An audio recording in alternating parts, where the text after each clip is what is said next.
Released in 1994 for the Super Nintendo Entertainment System, Super Metroid is one of the few titles that lives up to its name, to say nothing of its eventual reputation that it has garnered over the years. What began in Metroid and what was refined in Metroid 2 was perfected and forged in Super Metroid thanks to the superpower provided by Super Nintendo. So let's begin.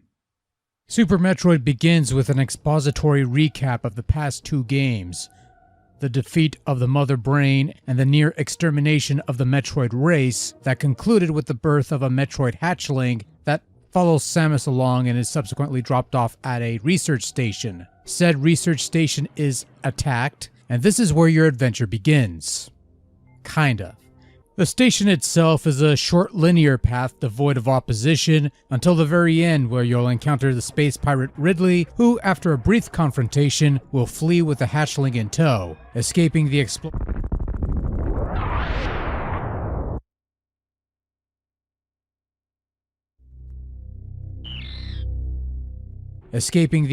space station. You make your way over to planet Zeeps.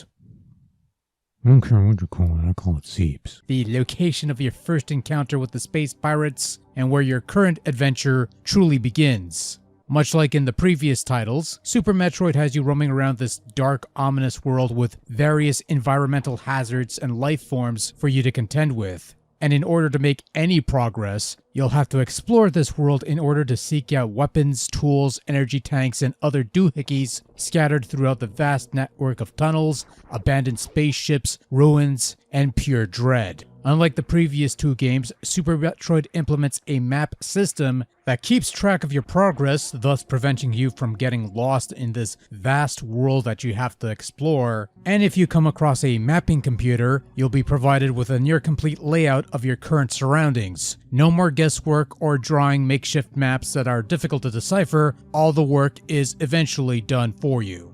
Most of the arsenal from the previous games make their return to Super Metroid. Your various weapons, the morph and spring balls, space jumps, screw attacks, and whatnots. Then you have all new tools such as super missiles, power bombs, grappling hooks, X-ray scanners, speed boosters, among other things. Super Metroid also introduces reserve tanks, energy tanks that you'd fill up with energy pickups and can be used to restore some health whenever you need it, and of course the ability to combine various weapons to create newer, more powerful weapons, something that just ends up being a forced implementation in the later GBA titles, but I digress. I always felt that Super Metroid was something of an evolution of the format that originated with the original Metroid on NES and somewhat evolved on the Game Boy Metroid 2. But more than being a sequel and a 16-bit interpretation of those earlier titles, Super Metroid felt like the kind of game that the older Metroid probably should have been and tried to be, but couldn't be due to the limitations of the technology available at the time. And I'm not trying to diss the earlier titles. Metroid is and always shall be an NES classic that introduced the free-roaming, non-linear type of video game that has since become its own thing, but isn't necessarily a game that stood the test of time. Likewise, Metroid 2 somewhat evolved the gameplay to the point where the game seemed like a step above its predecessor, but in another way felt like a step backwards with its less than open world. And then you have Super Metroid, a game that took what came before and enhanced it greatly, not just in terms of the gameplay, but also in terms of atmosphere, mood, and everything else that couldn't be put into words. But setting aside what came before and what would come afterwards on its own merits, Super Metroid is just a damn fine game that's fun to play.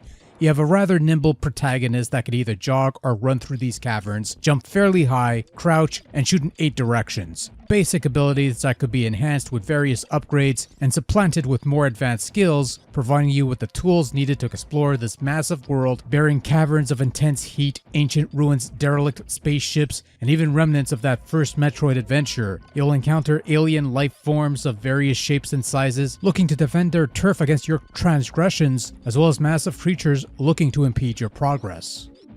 And while there is a general line of progression that the game very lightly encourages you to follow, this progression depends more on what tools you need to overcome the latest obstacle, whether it be high jump boots to reach higher platforms, speed boosters to break through certain barriers, or an aerial jumping ability that opens you to otherwise unattainable locales. For the most part, exploration and backtracking is encouraged here, especially once you have new means of opening up doors and paths that would be closed off to you early on.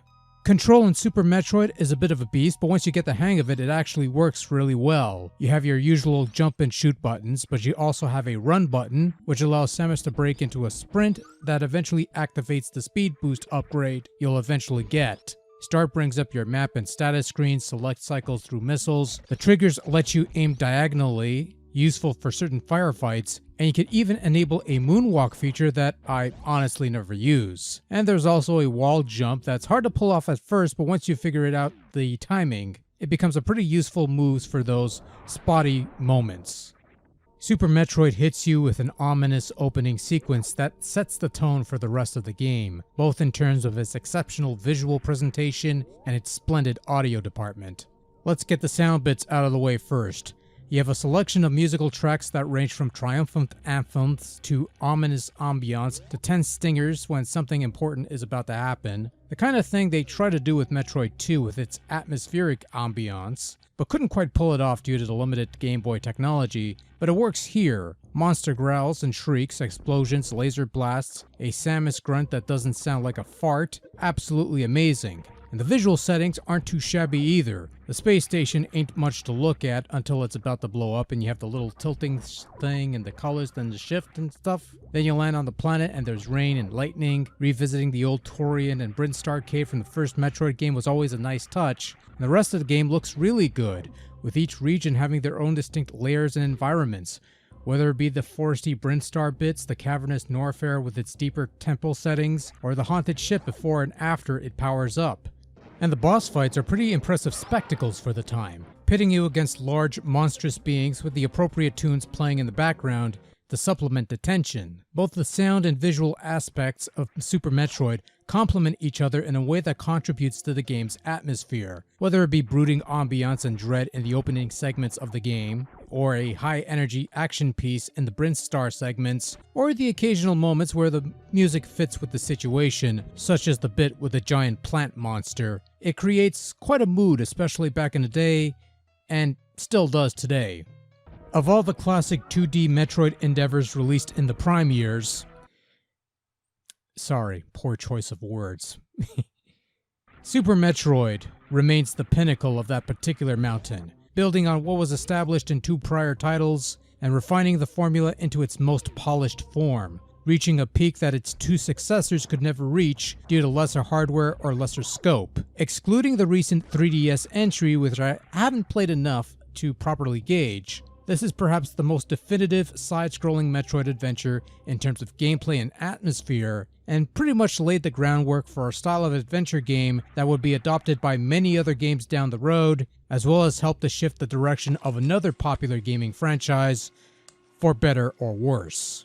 One of, if not the absolute pinnacle of the SNES library, Super Metroid is not a game to be played, but rather a game to be experienced. And if you've never experienced this one for whatever reason, you should, perhaps even must. Play this. Soon. Now. Or else. I'll just leave that hanging and bid you adieu.